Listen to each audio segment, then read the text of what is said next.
So what is up guys, welcome back to my channel. So for today's video, I will teach you how to blur video in CapCut. Paano nga ba mag-blur ng video sa CapCut, no? So wala nang paligoy-ligoy pa, let's do this, let's go!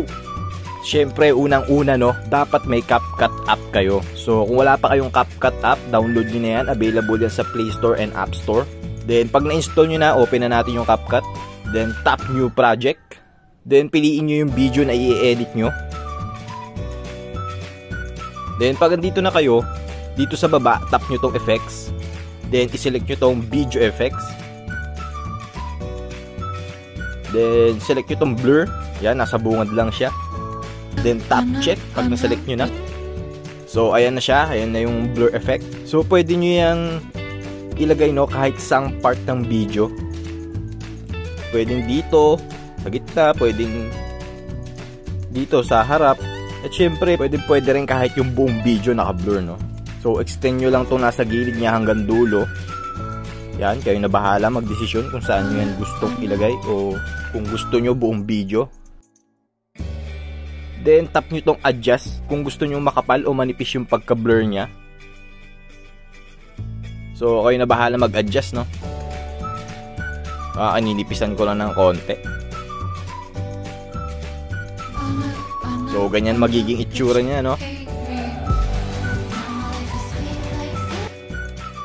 So, kung gusto niyo namang background lang ang gusto nyong naka-blur, madali lang yan. Tap nyo tong blur effect, then delete nyo muna. Then, tap nyo tong clip na to.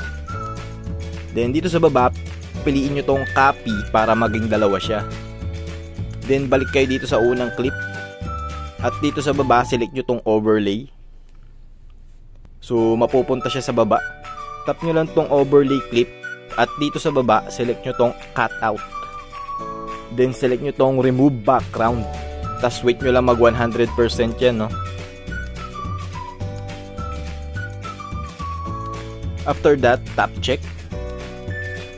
Then, tap nyo lang to hanggang sa mapunta kayo sa main tools. Then, select nyo tong effects.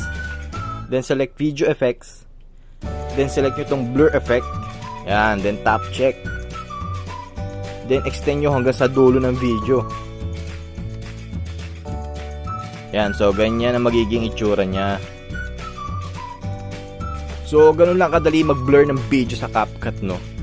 So kung nagustuhan mo tong video na to, please hit the like button at huwag kalimutang mag-subscribe sa ating channel. At paki-share na rin para marami pang makanood. Kaya lang, maraming salamat sa panonood. Peace out!